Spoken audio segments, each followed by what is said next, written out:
আপনি হয়তো নগদ অ্যাকাউন্টের পিন নাম্বার ভুলে গেছেন, এখন পিন ফিরিয়ে নিয়ে আসতে যাচ্ছেন। কিভাবে ফিরিয়ে নিয়ে আসবেন, মানে কিভাবে রিসেট করে নতুন পিন সেট আপ করে আপনি আপনার নগদ অ্যাকাউন্টটি ব্যবহার করবেন, সেটাই আপনাদেরকে এই ভিডিওতে দেখিয়ে দেব। তবে তার আগে একটা কথা বলতে চাই, প্রায় লোকে দেখা যাচ্ছে আমার এখানে নিয়ে আসে যে আমি আমার অ্যাকাউন্টের পিন নাম্বার ভুলে গেছি, এখন ফরগেট দিচ্ছে, ফরগেট কোনোভাবে নিচ্ছে না। তার কারণ হচ্ছে আপনি অন্য কোনো ব্যক্তির এনআইডি কার্ড দিয়ে যদি আপনি পিন রিসেট করতে চান, তাহলে কিন্তু কখনোই আপনার নগদ অ্যাকাউন্টের পিন রিসেট হবে না বা আপনি নতুন করে পিন সেট আপ করতে পারবেন না। তবে তার আগে আপনাদেরকে জানতে হবে যে কার এনআইডি কার্ড দিয়ে আপনার নগদ অ্যাকাউন্টটি খোলা হয়েছে। যেমন আমি আপনাদেরকে দেখাচ্ছি, আমি ইসলামী ব্যাংকের সেলফ ইন্ড অ্যাকাউন্ট আগেই ক্রিয়েট করেছিলাম। তো সেলফ ইন্ড অ্যাকাউন্ট দিয়ে আপনি খুব সহজে দেখতে পারবেন যে আপনার নগদ অ্যাকাউন্টটি কার এনআইডি কার্ড দিয়ে খোলা হয়েছে।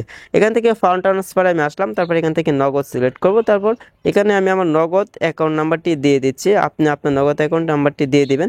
ওকে, আমি আমার নাম্বারটি এখানে দিয়ে দিয়েছি, তারপর এখান থেকে নেক্সটে ক্লিক করব। নেক্সটে ক্লিক করার পর আপনি অবশ্যই আপনার নাম্বার দেখতে পারবেন।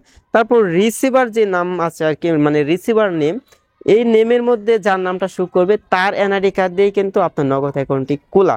অবশ্যই আপনি নাম দেখলে বুঝতে পারবেন যে কার এনআইডি কার্ড দিয়ে আপনার নগদ অ্যাকাউন্টটি খোলা হয়েছে। তারপর তার এনআইডি কার্ড দিয়ে এনআইডি নং ডেট অফ বার্থডে দিয়ে কিন্তু আপনি পিন রিসেট করতে পারবেন। আশা করি এতটুকু বুঝতে পেরেছেন। আর যদি আপনি জেনে দেখেন যে আপনার অ্যাকাউন্টটি কার এনআইডি কার্ড দিয়ে খোলা, তাহলে তো আপনাদের আর সেলফ ইন অ্যাকাউন্টের প্রয়োজন নেই। আর সেলফ ইন অ্যাকাউন্ট কীভাবে খুলতে হয় এই বিষয়েও আমার এই চ্যানেলে ভিডিও দেওয়া আছে, আপনার চ্যানেলে ভিডিওটি দেখে আসতে পারেন। ওকে, এখন হচ্ছে আমি পিন কীভাবে রিসেট করব সেটা আপনাদেরকে দেখাচ্ছি। কলে এসে ডায়াল করবো *167#, তারপর কলে ক্লিক করে দিব। মানে খুবই সিম্পলভাবে আপনি আপনার নগদের পিন নাম্বার রিসেট করে নতুন পিন সেট আপ করতে পারবেন। এখান থেকে একেবারে লাস্টের দিকে দেখেন 8 পিন রিসেট, আমরা হচ্ছে এখান থেকে 8 দিয়ে তারপর সেন্ড করে দিব। সেন্ড করে দেওয়ার পর এখান থেকে প্রথমে দেখতে পারবেন ফরগেট পিন, এখান থেকে আপনারা 1 দিয়ে তারপর সেন্ড করবেন। সেন্ড করার পর এখান থেকে হচ্ছে আপনাদেরকে বলা হচ্ছে ইন্টার ইউর নগদ রেজিস্টার্ড এনআইডি, মানে আপনার এনআইডি নাম্বার দিতে হবে। আপনি আপনার এনআইডি নাম্বারটা এখানে দিয়ে দেবেন, তারপর সেন্ড করে দেবেন। সেন্ড করে দেওয়ার পর এখান থেকে হচ্ছে আপনাদেরকে এনআইডি কার্ডে যে সাল আছে, ডেট অফ বার্থডে, শুধুমাত্র আপনি সালটা দিবেন, আর কিছুই দিতে হবে না। তো হচ্ছে আমি আমারটা দিয়ে দিচ্ছি, তারপর এখান থেকে সেন্ড, এখানে আমরা ক্লিক করে দেব। সেন্ডে ক্লিক করার পর আপনাদেরকে বলা হচ্ছে যে 90 দিনের ভিতরে আপনি যদি লেনদেন করে থাকেন তাহলে আপনি ইয়েস দিয়ে দিবেন, মানে 1 দিবেন, তারপর সেন্ড করবেন। আর যদি না করে থাকেন তাহলে অবশ্যই নো দিবেন, মানে 2 দিতে হবে। তারপর এখানে তারা বলতেছে যে 10টা ট্রানজ্যাকশনের মধ্যে আপনি কোনটা করেছেন। এখান থেকে সেন্ড মানি আছে, ক্যাশ আউট আছে, মোবাইল রিচার্জ, পে বিল, এইগুলো হচ্ছে আপনি এইগুলোর মধ্যে কোনটা করেছেন।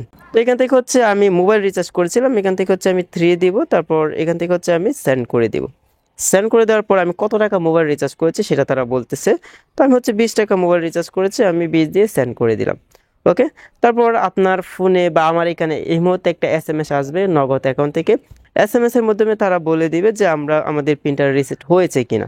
ওকে, আমরা হচ্ছে এসএমএস এর অপেক্ষায় আছি।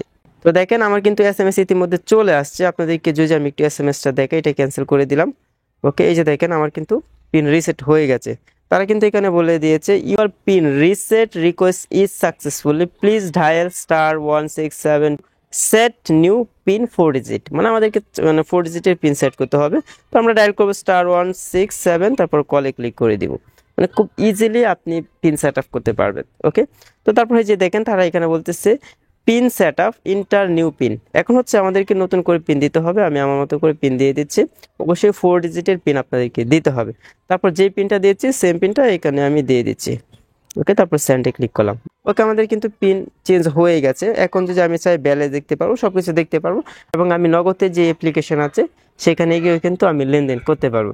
আশা করি সেটা বুঝতে পেরেছেন কিভাবে খুব সহজে নগদ অ্যাকাউন্টের পিন রিসেট করতে হয়। তবে কখনো নগদ অ্যাকাউন্টের ওটিপি বা পিন নাম্বার কারোর সাথে শেয়ার করতে যাবেন না। আপনি সতর্ক থাকবেন, কারণ পিন অথবা ওটিপি কাউকে দিয়ে দিলে যে কোনো মুহূর্তে আপনার অ্যাকাউন্টের যে টাকা আছে সেটা কিন্তু যে কোনো মুহূর্তে কোনো হ্যাকার নিয়ে যেতে পারে।